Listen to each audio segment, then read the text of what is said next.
ये कहानी है अकबर और बीरबल की। एक बार राजा अकबर ने बीरबल से प्रश्न किया, बीरबल बताओ अविद्या क्या है। बीरबल ने कुछ सोचा और कहा, जहाँपनाह, इस सवाल का जवाब देने के लिए मुझे 4 दिन की छुट्टियाँ चाहिए। तो राजा अकबर ने पूछा कि तुम्हें छुट्टियाँ क्यों चाहिए। तो बीरबल ने जवाब दिया, महाराज, मैं परेशान हो गया हूँ। आपके सवालों के जवाब देते देते दिमाग थक सा गया है। दिमाग को थोड़ा सा आराम चाहिए। 4 दिन के बाद जब वापस आऊँगा तो पक्का से आपको बताऊँगा कि अविद्या क्या है। अकबर राज़ी हो गए और बीरबल से कहा, जैसे तुम्हें मंजूर। बीरबल को 4 दिन की छुट्टियाँ मिल गई। वो गए और घर जाने के बाद सीधा मोची के पास और बोले, एक जोड़ी ऐसी शानदार जूतियाँ बनाओ जिसे जो देखे बस देखता ही रह जाए। तो मोची ने बोला, भाई बनानी कैसी हैं, थोड़ी नाप वाप बताओ। तो बीरबल ने बता दिया कि भाई इतनी लंबी और इतनी चौड़ी बनाओ, लेकिन जूतियाँ शानदार बनाना, उनमें हीरे जवाहरात जड़ना और सोने चांदी से सिलाई करना। पर भाई जूतियाँ ऐसी बनाना जिसे देखने के बाद लोगों के मुंह से बस वाह निकले। तो मोची ने भी पूछ लिया कि जनाब बनवा किसके लिए रहे हैं। तो बीरबल ने झट से कहा, ज़्यादा सवाल जवाब मत कर और बनाने के बाद तुम भूल जाना कि तुमने बनाई हैं, बस यही एक शर्त है। मोची ने हामी भर दी। 3 दिन के बाद मोची ने जूतियाँ बना दी। बीरबल गए, पैसे दे दिए और फिर से याद दिला दी कि भाई किसी को बताना नहीं कि तुमने बनाई हैं। फिर बीरबल ने क्या किया कि एक जूते को अपने घर में ले जाकर रख दिया और दूसरी जूती जो थी उसे ले जाकर एक मस्जिद में फेंक दिया। अगले दिन सुबह सुबह मौलवी साहब मस्जिद पहुँचे, भाई नमाज पढ़ने के लिए। वहाँ उन्हें वो जूती दिखाई दी। हीरे जवाहरात जड़े हुए थे, सोने चांदी के तारों से सिलाई की हुई थी। मौलवी साहब को लगा ये किसी आम इंसान की जूती तो हो ही नहीं सकती। उन्हें लगा कि ज़रूर ऊपर वाले आए होंगे नीचे नमाज पढ़ने के लिए और उनकी जूती यहीं छूट गई होगी। मौलवी साहब ने उसे उठाया, अपने आँखों से लगाया, माथे से चूमा और सर पर बिठाया।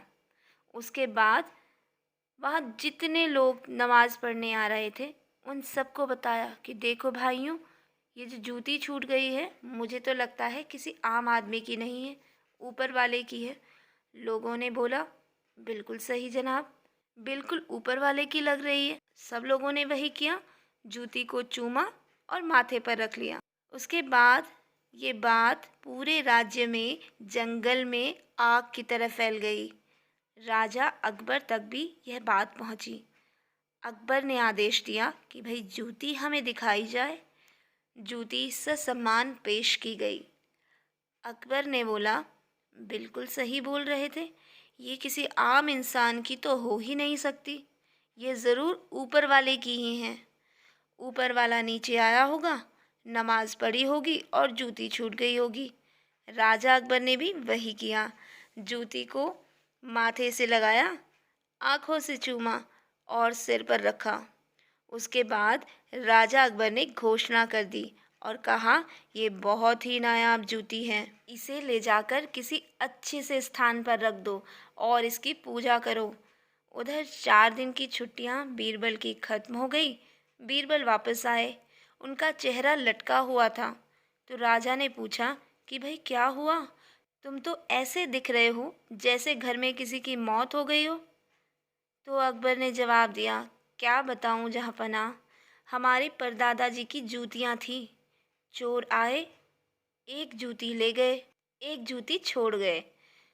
अब हम परेशान चल रहे हैं। वो जूती हमारे दिल के बहुत करीब थी, इतनी करीब थी कि आज तक हमने उसे बेचा ही नहीं, बस अपने घर में रखा हुआ था। अकबर ने कहा, क्या तुम्हारे पास वो जूती है। बीरबल ने कहा, हाँ जी है, अभी दिखाता हूँ। बीरबल ने जैसे ही जूती दिखाई, अकबर का माथा ठनका। अकबर ने आदेश दिया कि वो जो जूती रखवाई थी उसको मंगवाओ। वो जूती जहाँ पे रखवाई गई थी उसे मंगवाया गया। वहाँ से जूतियों का भाई जोड़ा बन गया और वो जूती बीरबल को दे दी गई। बीरबल ने मुस्कुराते हुए कहा, जहाँ पनाह यही अविद्या है।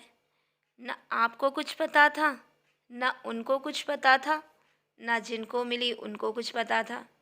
सब बस भेड़ चाल में चले जा रहे थे। तो देखा दोस्तों, हमें भी भेड़ चाल से बचना चाहिए और कोई घटना या बात के पीछे क्या, क्यों और कैसे जैसे सवालों की तह तक जाना चाहिए। कैसी लगी आपको हमारी ये कहानी अच्छी लगी है तो इसे लाइक करें, अपनी फ्रेंड्स और फैमिली के साथ शेयर करें। इसी तरह की वीडियोस के लिए चैनल को सब्सक्राइब भी करें। आज के लिए इतना ही। Thank you.